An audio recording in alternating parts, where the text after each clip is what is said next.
Doctor ortho Ayurvedic oil and capsule, अब दर्द भी घुटने टेकेगा। उत्तराखंड में सरकारी कर्मचारियों की सुरक्षा बढ़ेगी, सीएम धामी ने दिए एसओपी बनाने के निर्देश। चारधाम यात्रा को लेकर परिवहन विभाग तैयार, चारधाम यात्रा सुगम और सुरक्षित बनाने की पहल, ग्रीन कार्ड व्यवस्था को बनाया गया सरल। चमोली जिला प्रशासन की पहल, बद्रीनाथ धाम की यात्रा व्यवस्थाओं का लिया जायजा।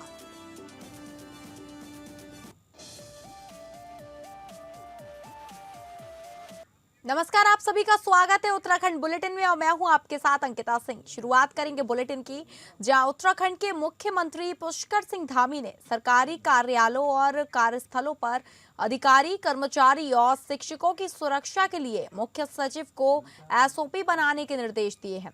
सोमवार को उत्तराखंड की अधिकारी, कर्मचारी, शिक्षक मोर्चा के पदाधिकारियों ने मुख्यमंत्री आवास में मुख्यमंत्री पुष्कर सिंह धामी से भेंट की। इस दौरान उन्होंने 21 फरवरी को प्रारंभिक शिक्षा निदेशालय में हुई घटना के साथ ही हाल के समय में अन्य स्थानों पर सरकारी अधिकारी, कर्मचारियों के साथ हुई घटनाओं का उल्लेख करते हुए ऐसी घटनाओं पर रोक लगाने की मांग की है। मुख्यमंत्री ने कर्मचारी नेताओं की बातों को गंभीरता से सुनते हुए कहा कि सरकार कर्मियों के मान, सम्मान और सुरक्षा को लेकर हमेशा गंभीर रही है। मुख्यमंत्री ने मुख्य सचिव को फोन कर अधिकारी, कर्मचारियों और शिक्षकों की सुरक्षा के लिए एसओपी तैयार करने के निर्देश दिए हैं।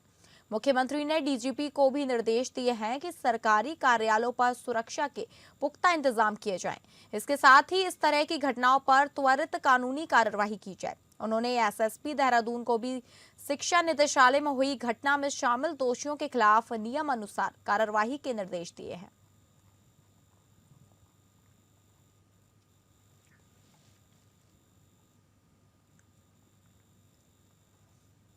कुमाऊं मंडल के विकास को नई दिशा देने के उद्देश्य से दीपक रावत कुमाऊं आयुक्त 2 दिवसीय दौरे पर बागेश्वर पहुंचे। निर्धारित कार्यक्रम के तहत आयुक्त दीपक रावत गरुड़ तहसील के मेला डूंगरी हेलीपैड पर हेलीकॉप्टर से उतरे, जहां बागेश्वर की एसडीएम प्रियंका रानी ने उनका औपचारिक स्वागत किया। इसके बाद आयुक्त गरुड़ तहसील से कार द्वारा बागेश्वर जिला मुख्यालय पहुंचे। जिला कार्यालय में आकांक्षा कोड़े, जिलाधिकारी बागेश्वर जितेंद्र मेहरा, पुलिस अधीक्षक तथा आरसी तिवारी सहित अन्य अधिकारियों ने पुष्प गुच्छ भेंट कर उनका स्वागत किया। जिलाधिकारी सभागार में आयोजित समीक्षा बैठक में जिले के सभी विभाग अध्यक्षों के साथ बागेश्वर में चल रही विकास योजनाओं की विस्तार से समीक्षा की गई। बैठक में विशेष रूप से उन योजनाओं पर चर्चा हुई जो बजट या संसाधनों के अभाव में पिछड़ रही हैं।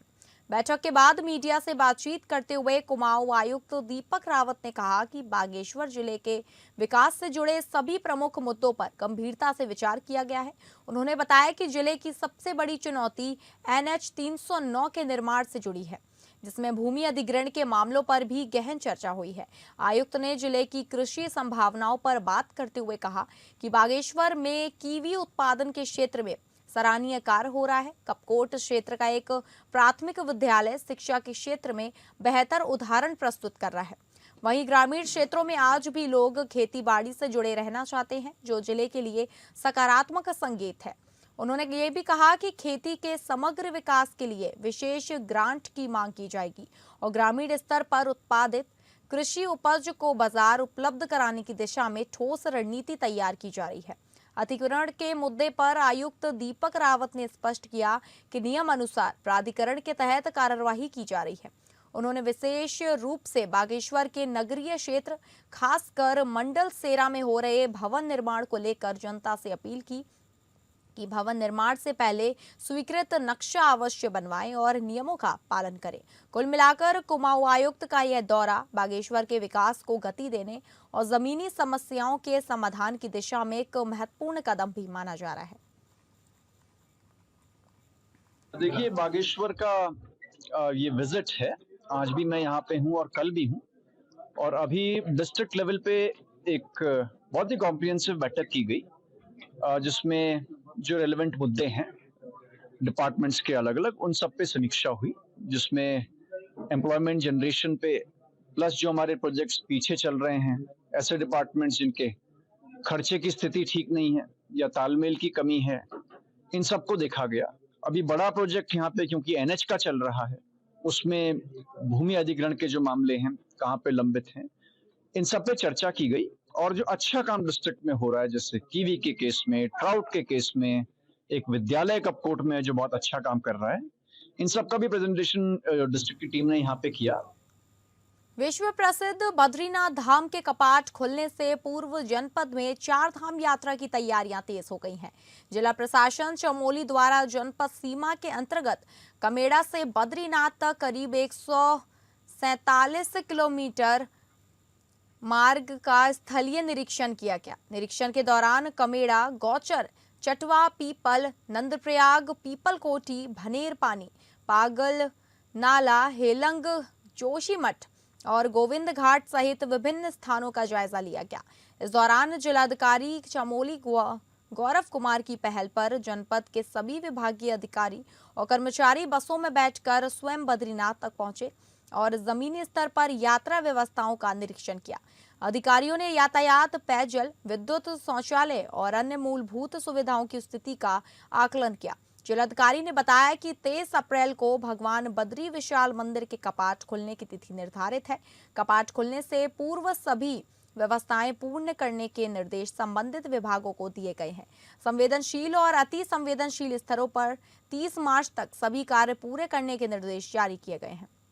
बरसात के मौसम में संभावित यातायात बाधा को देखते हुए वैकल्पिक पार्किंग स्थलों की व्यवस्था के लिए नगर पालिकाओं, जिला पंचायत और तहसील प्रशासन को आवश्यक निर्देश दिए गए हैं। देखिए, अगले 1.5 माह बाद चारधाम यात्रा में उनकी फ्लाइट के स्तर पर जिसके कर प्रयास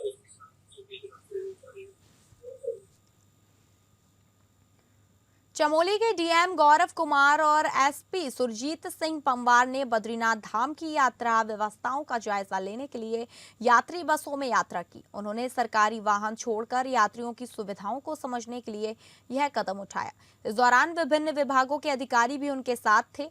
ऐसा निरीक्षण चमोली जनपद में पहली बार देखा गया।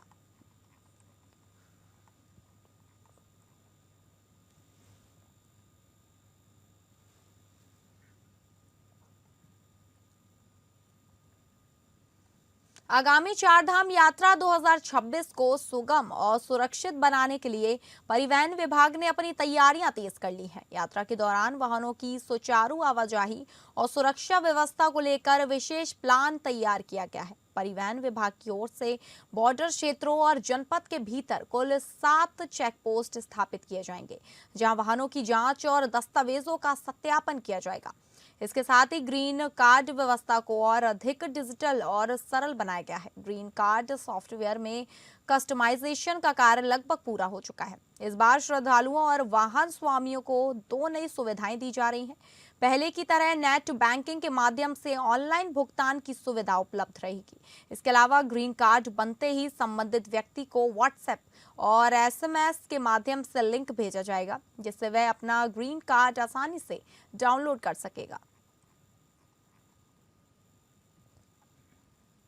इसमें जो हमारी चारधाम यात्रा 2026 जो होगी उसको सकुशल और सेफ बनाने के लिए परिवहन विभाग अपनी पूरी तैयारी कर रहा है, जिसमें हमारी बॉर्डर पे और यहाँ डिस्ट्रिक्ट के अंदर भी चेक पोस्ट जो लगेंगी, लगभग टोटल 7 चेक पोस्ट लगेंगी हमारी। और ग्रीन कार्ड जो सॉफ्टवेयर है उसमें कस्टमाइजेशन के लिए लगभग हमारा काम पूरा हो चुका है और इस बार 2 सुविधाएं हम इसमें देने जा रहे हैं। पहला जो पेमेंट होगा वो QR कोड के थ्रू भी हो सकेगा, जो पहले सिर्फ नेट बैंकिंग के थ्रू होता है। और दूसरा, अगर किसी का ग्रीन कार्ड बन जाता है तो व्हाट्सएप और एसएमएस के माध्यम से उसके पास लिंक जाएगा और उसमें भी वो अपना ग्रीन कार्ड को डाउनलोड कर सकते हैं। हरिद्वार कुंभ मेला 2027 के लिए केंद्र सरकार ने 500 करोड़ रुपए मंजूर कर लिए हैं। इस राशि से 34 प्रमुख इंफ्रास्ट्रक्चर प्रोजेक्ट्स पर काम तेज होगा और लाखों श्रद्धालुओं को बेहतर सड़क, घाट, पेयजल, सुरक्षा और अन्य सुविधाएं मिल सकेंगी। प्रधानमंत्री नरेंद्र मोदी के नेतृत्व वाली केंद्र सरकार की इस मदद से कुंभ की तैयारियों को नई गति मिलने की उम्मीद है। मुख्यमंत्री पुष्कर सिंह धामी ने केंद्र सरकार के सहयोग पर प्रधानमंत्री का आभार जताते हुए कहा कि यह सहायता कुंभ मेला 2027 को दिव्य, भव्य और सुव्यवस्थित बनाने में अहम भूमिका निभाएगी। उन्होंने कहा कि कुंभ केवल धार्मिक आयोजन नहीं बल्कि भारत की सनातन संस्कृति, आध्यात्मिक परंपरा और सामाजिक एकता का वैश्विक पर्व है। राज्य सरकार के मुताबिक केंद्र से मिली राशि से सड़क, पुल, घाट, पेयजल, स्वच्छता और सुरक्षा से जुड़े इंफ्रास्ट्रक्चर को मजबूत किया जाएगा। सीएम ने बताया कि उन्होंने पहले प्रधानमंत्री से विशेष वित्तीय सहयोग का अनुरोध किया है, जिस पर केंद्र ने सकारात्मक निर्णय लेते हुए यह धनराशि जारी की है।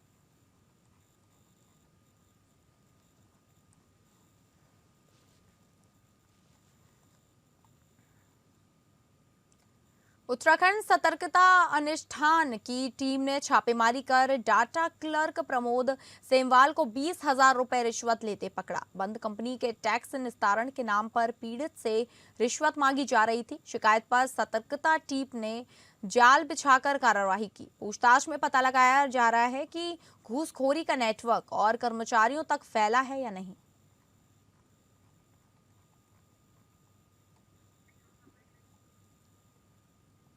अगली खबर है रुद्रपुर से, जहां रुद्रपुर शहर के अटरिया शहर क्षेत्र स्थित अटरिया मंदिर परिसर में नमाज पढ़ने को लेकर विवाद का मामला सामने आया है। घटना का एक वीडियो सोशल मीडिया पर वायरल होने के बाद मामला तूल पकड़ गया है। जानकारी के अनुसार निर्माण कार्य में लगा एक राज मिस्त्री रमजान के दौरान मंदिर परिसर के समीप नमाज अदा कर रहा था।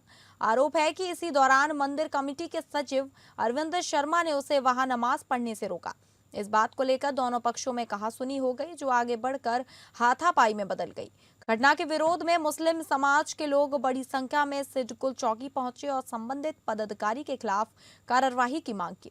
वहीं मंदिर कमेटी का कहना है कि युवक को पूर्व में भी वहां नमाज अदा करने से मना किया गया था। पुलिस ने दोनों पक्षों के बयान दर्ज कर जांच भी शुरू कर दी है और इस क्षेत्र में शांति बनाए रखने की अपील की है। जय श्री राम। मेरा कहना यह है कि नमाज कोई आज पहली बार नहीं पढ़ी जा रही थी। पहली बात तो यह है कि यहाँ पे जो हमारा पंतनगर का एरिया है, इससे इधर कुछ है ही नहीं, ना कोई मुस्लिम व्यक्ति है, ना यहाँ कोई मज़ार है, ना कोई ईदगाह है, कुछ नहीं है ऐसा। और बगल में उसके बाहर मज़ार, मतलब आपका नमाज पढ़ने के लिए मस्जिद है। तो वो आदमी 3 दिन हो गए उसको नमाज पढ़ते हुए। एक दिन उसको मना किया गया, नहीं माना। दूसरे दिन मना किया गया, मेरे कर्मचारी से उसने गाली गलौज की। तीसरे दिन भी मैंने उसको पहले 2 बार मना किया, वो नहीं माना। फिर मैंने उसको उठा के भगाया वहाँ। उसने मेरे से झगड़ा किया, गाली गलौज की, मारपीट हुई, लेकिन वो फिर भी वहाँ से गया और ये फिर भी कहता हुआ जा रहा है कि मैं यहाँ रहता हूँ, खुदा का नाम लेने में क्या दिक्कत है। अरे भाई, खुदा का नाम लेना कोई गलत बात नहीं है। फायर स्टेशन रानीखेत के प्रभारी अग्निशमन अधिकारी गणेश चंद्र ने यूनिवर्सल कॉन्वेंट स्कूल द्वारा हाट में अग्नि सुरक्षा को लेकर फायर रिस्क निरीक्षण और जागरूकता कार्यक्रम का आयोजन किया। इस कार्यक्रम का उद्देश्य स्कूल में अग्नि सुरक्षा के दृष्टिकोण से व्यवस्थाओं का निरीक्षण करना और छात्र छात्राओं को अग्नि सुरक्षा के बारे में जागरूक करना था। निरीक्षण के दौरान स्कूल परिसर में उपलब्ध अग्निशमन उपकरणों, फायर एक्सटिंग्विशर, आपातकालीन निकास मार्ग, विद्युत संयोजन और अन्य सुरक्षा व्यवस्थाओं का गहन परीक्षण किया गया। इस दौरान फायर टीम ने छात्र छात्राओं को अग्नि सुरक्षा के बारे में विस्तार से जानकारी दी, जिसमें प्राथमिक अग्निशमन उपकरणों के सही संचालन, आग लगने की स्थिति में सुरक्षित निकासी की प्रक्रिया, घबराहट से बचते हुए सतर्कता और संयम बरतने के उपाय और विद्युत और रसोई गैस से संबंधित सावधानियां शामिल थी। फायर टीम ने कृत्रिम आग लगाकर आग बुझाने का प्रायोगिक प्रदर्शन भी किया, जिससे विद्यार्थियों और स्टाफ को वास्तविक परिस्थितियों में कार्यवाही की व्यवहारिक जानकारी प्राप्त हो सके।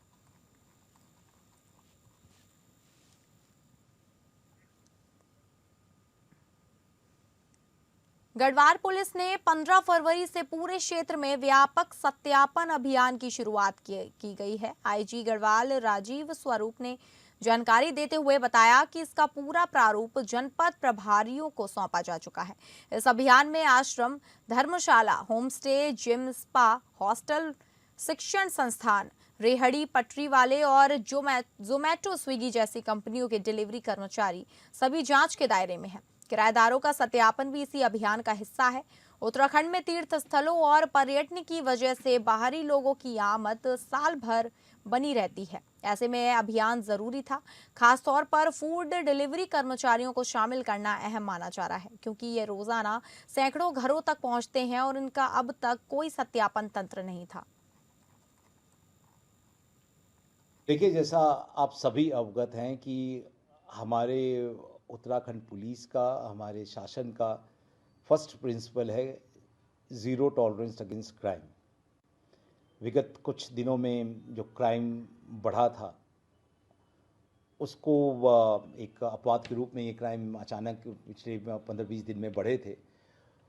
हमारी जो नियमित जो चेकिंग्स हैं, जो हमारी जो पुलिसिंग व्यवस्था है, पुलिस प्रेजेंस है, वो तो थी ही, उसको और भी ज़्यादा हमने उसको सुदृढ़ किया है।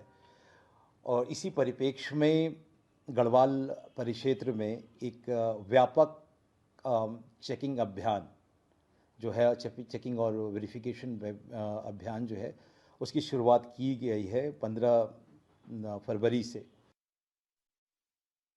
रेलवे जमीन अतिक्रमण मामला पर सुनवाई हुई। सीजेआई सूर्यकांत ने कहा कि हम खराब परिस्थितियों में झुग्गियों में रहने वालों के प्रति पूरी हमदर्दी रखते हैं। सबको साफ सुथरी और बेहतर जगह रखने का अधिकार है। मामले पर सुनवाई के दौरान केंद्र सरकार की तरफ से कोर्ट को बताया गया कि राज्य सरकार और रेलवे ने अपना जवाब दाखिल किया है। 13 जमीनों पर फ्री होल्ड है। राज्य और रेलवे दोनों हर्जाना देने, रेलवे को ट्रैक बढ़ाने की सख्त आवश्यकता है। नदी की वजह से दिक्कत हो रही है। वहीं याचिकाकर्ताओं की तरफ से वकील प्रशांत भूषण ने कहा कि रेलवे ने बिना प्लान बताए कह दिया कि 36 एकड़ जमीन देने की जरूरत है। देखिए, उसमें जो हमारे प्रशासन के स्तर से पुलिस के साथ समन्वय बनाकर लगातार इसकी निगरानी की जा रही है। जो भी संदिग्ध व्यक्ति हैं और जो जिनका पूर्व इतिहास इस तरह का रहा है, उन पर विशेष निगाह रखी जा रही है। इसके अलावा जो सिविल पुलिस के साथ साथ अतिरिक्त पुलिस बल भी बाहर से पुलिस ने मंगाया है, उनकी भी यहाँ पर डिप्लॉयमेंट की जा रही है। और जो सोशल मीडिया है, अन्य माध्यम है, सभी पर सतर्कता रखते हुए कड़ी निगाह रखी जा रही है और उस क्षेत्र विशेष में एक पेट्रोलिंग भी बढ़ाई गई है। सर, लोगों से क्या अपील है आपकी?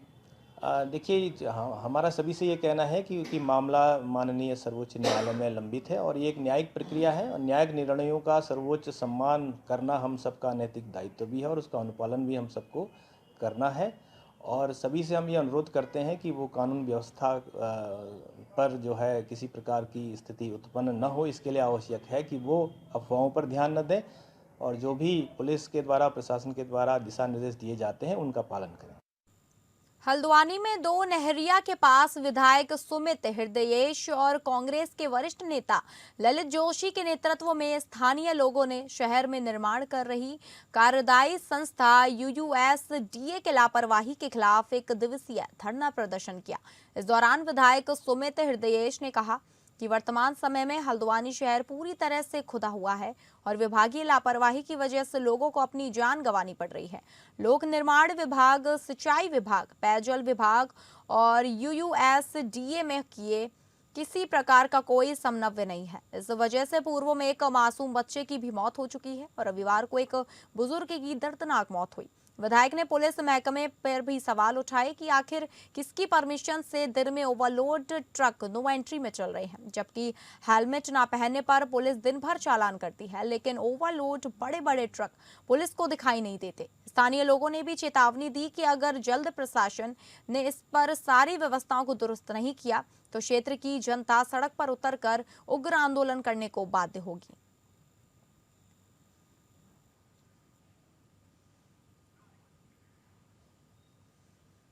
तो फिलहाल उत्तराखंड में बुलेटिन में बस इतना ही। नमस्कार।